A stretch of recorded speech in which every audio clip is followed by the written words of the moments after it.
আসসালামু আলাইকুম। আজ আমি আপনাদের তৈরি করে দেখাবো অসাধারণ স্বাদের কাচ্চি বিরিয়ানি। আর এই বিরিয়ানিটি একবার খাইলে এটা কিন্তু বারবারই খাইতে ইচ্ছে করবে। অসম্ভব মজার এই বিরিয়ানিটা খুবই সহজভাবে বানিয়ে নিতে পারেন। আর সেই রেসিপিটা শেয়ার করব। আমার রেসিপিটা ভালো লাগলে আমার পেজটি ফলো দিয়ে লাইক, কমেন্টস আর শেয়ার করবেন। তো এই কাচ্চি বিরিয়ানি তৈরি করার জন্য আমি এখানে 500 গ্রাম বাসমতি চাল নিয়েছি। আর বাসমতি চালটা আমি কিন্তু খুব ভালোভাবে ধুয়ে পরিষ্কার করে নিব। এই যে দেখুন, একদম ফ্রেশ দেখে চাল নিয়েছি। আপনিও কিন্তু একদম ফ্রেশ বাসমতি চালটা নেবেন। আর এই চালটা এখন আমি বেশ কয়েকবার ধুয়ে পরিষ্কার করে নিব। তারপর আমি এটা 30 মিনিটের জন্য ভিজিয়ে রেখে দিব। এখন আমি একটা বাটিতে 1/3 কাপ পরিমাণ গুঁড়ো দুধ নিলাম। তারপর আমি এখানে 1/3 কাপ পরিমাণ পানি নিচ্ছি। আর যতটুকু দুধ ঠিক ততটাই পানি নিচ্ছি। আর এখন আমি এটা খুব ভালোভাবে গুলিয়ে নিব। আপনারা কিন্তু এই পর্যায়ে এখানে গরুর দুধটাও নিতে পারেন। যেহেতু আমার গরুর দুধ ছিল না, তাই আমি এভাবে গুঁড়ো দুধটাই লিকুইড করে নিলাম। তারপর আমি এখানে সামান্য পরিমাণ জাফরান রং নিয়েছি, আর নিয়েছি কেওড়া জল 1 টেবিল চামচ, আর নিয়েছি 1 টেবিল চামচ গোলাপ জল। তারপর আমি দুধের সাথে সব কিছু খুব সুন্দরভাবে এই যে মিশিয়ে নিব।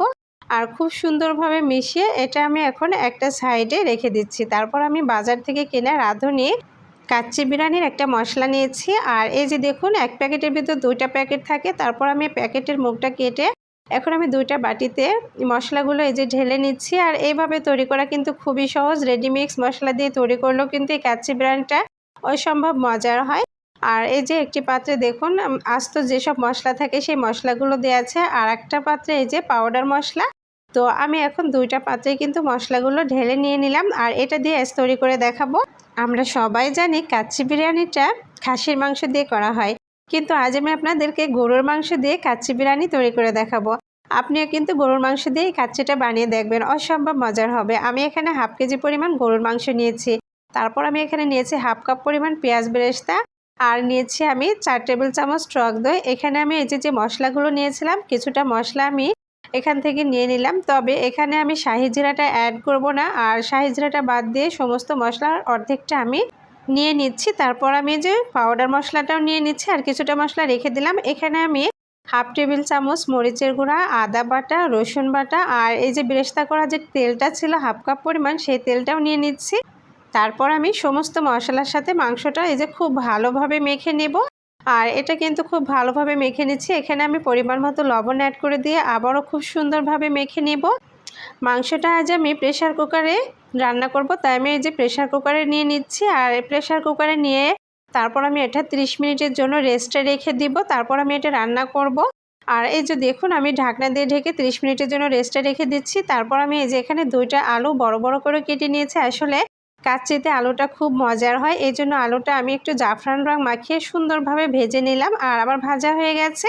এই পর্যায়ে এই যে মাংসটা আমি এখন নিয়ে নিচ্ছি। আমি এখানে সামান্য পরিমাণ পানি দিয়েছি। আসলে মাংস সমপরিমাণ পানি দিয়ে তারপর আমি এটা প্রেশার কুকারে দিয়ে এখন রান্না করে নিব।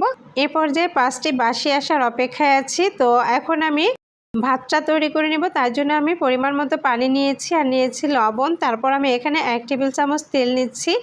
তেল এবং লবণ দিয়ে চালটা খুব ভালোভাবে সিদ্ধ করে নিব। তবে তার আগে যে আমি মশলাগুলো রেখে দিয়েছিলাম, সেই শাহি জিরার সাথে সমস্ত মশলাগুলোও কিন্তু পানির সাথে মিশিয়ে নিচ্ছি। তারপরে যে সেই চালটা এখন আমি পানির ভিতরে দিয়ে দিচ্ছি। আর পানিতে দিয়ে চালটা একটু নেড়ে চেড়ে দিবেন, তা না হলে কিন্তু নিচে লেগে যেতে পারে। আর এই যে দেখুন, 50% পর্যন্ত আমি চালটা সিদ্ধ করে নিব।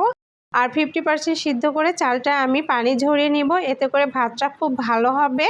আর এই যে দেখুন, আমি এখন এটা পানি থেকে তুলে পানি ঝরাতে দিয়েছি। আর খুব সুন্দরভাবে পানি ঝরিয়ে নিব। আর এদিকে এই যে আমার মাংসটা হয়ে গেছে। আর 5টা বাঁশি দিয়ে আমি মাংসের ঢাকনাটা তুলে নিয়েছি। আর এই যে দেখুন, খুব সুন্দরভাবে কিন্তু মাংসটা সিদ্ধ হয়ে গেছে। আর আমি এখন কিন্তু এর ভেতরে অ্যাড করে দিব আগের থেকে ভেজে রাখা সেই আলুর টুকরাগুলো। আর আলুর টুকরা দিয়ে আমি আরও কিছুক্ষণ ঢাকনা দিয়ে ঢেকে মাংসটা রান্না করে নিব। আর এই যে খুব সুন্দরভাবে কিন্তু মাংসটা রান্না করে নিয়েছি। তারপর চুলা একটা তাওয়া বসিয়ে দিয়েছি। তার উপরে আমি একটা হাঁড়িতে মাংসগুলো ট্রান্সফার করে নিয়েছি। আর তাটা কিন্তু আমি আগে থেকেই গরম করে নিয়েছিলাম। আর এ পর্যায়ে আমি এই যে হাফ সিদ্ধ করে রাখা সেই রাইসগুলো দিয়ে দিচ্ছি। আর রাইসের অর্ধেকটা আমি দেব, পুরোপুরি দেব না। তো অর্ধেকটা রাইস দিয়ে আমি খুব ভালোভাবে কিন্তু রাইসগুলো মাংসের উপরে এভাবে ছড়িয়ে দিব। আর এই তো দেখুন ছড়িয়ে দিয়েছি। এরপর যে আমি কিছুটা বেরেস্তা দিয়ে দিচ্ছি, আর আমি এখানে দিচ্ছি কিশমিশ। তারপর আমি এখানে দিয়েছি এই যে কিছুটা সেই কাচ্চি বিরিয়ানি মশলা। তারপর আমি আরও কিছু রাইস দিয়ে দিচ্ছি, 2টা স্টেপে রাইসগুলা দিলাম। আরও কিছুটা রাইস দিয়ে খুব সুন্দরভাবে এভাবে নিয়ে নিলাম। তারপর আমি এই যে আগে থেকে রেডি করে সেই দুধের মিশ্রণটা দিয়ে দিব। এতে করে কালারটা যেমন সুন্দর আসবে, ফ্লেভারটাও কিন্তু অসম্ভব মজার হবে। আর এই যে আমি সবটা এভাবে দিয়ে দিয়েছি। আর এরপর যে আমি দিচ্ছি পেঁয়াজের বেরেস্তা। তারপর আমি এখানে দিব এই যে কয়েকটা কাঁচামরিচ। আর কাঁচামরিচ দিলেও কিন্তু কাচ্চির ফ্লেভারটা অনেক বেশি ভালো আসে। তারপর আমি দিচ্ছি কিশমিশ। আর এখানে ওই যে সেই তুলে রাখা কিছুটা কাচ্চি বিরিয়ানি মশলা দিয়ে দিচ্ছি। এতে করে ফ্লেভারটা খুবই স্ট্রং হবে। আর এই যে দেখুন আমি এখন এটা ঢাকনা দিয়ে ঢেকে দিব। আর ঢাকনার চারপাশটা আমি আটা দিয়ে ঠিক এভাবে আটকিয়ে দেব, যেন ভিতর থেকে ভাপটা বাইরে যেতে না পারে। এই যে খুব সুন্দরভাবে ঢাকনাটা আটকিয়ে দিলাম। তারপর আমি এটা হাই হিটে 5 মিনিট জাল করে নেব। 5 মিনিট জাল করার পর এটা আমি তার উপরে রেখে দিয়েছিলাম আরও 10 মিনিট। এবার আমি ঢাকনাটা তুলে নিয়েছি। আলহামদুলিল্লাহ, আমার আজকের কাচ্চি বিরিয়ানিটা অসম্ভব মজার হয়েছে। আর এটা এখন আমি পরিবেশনের জন্য তুলে নিচ্ছি। ভাতগুলো একদমই ঝরঝরে হয়েছে, একদম পারফেক্ট একটা কাচ্চি বিরিয়ানি হয়ে গেছে। আপনি কিন্তু খুব সহজেই এভাবে কাচ্চি বিরিয়ানি বাসায় তৈরি করে নিতে পারেন। আমার রেসিপিটা ভালো লাগলে আমার পেজটি ভালো লাগলে লাইক কমেন্ট শেয়ার করবেন। সবাই ভালো থাকবেন, সুস্থ থাকবেন। আজকের মতো এখানে বিদায় নিচ্ছি। আল্লাহ হাফেজ।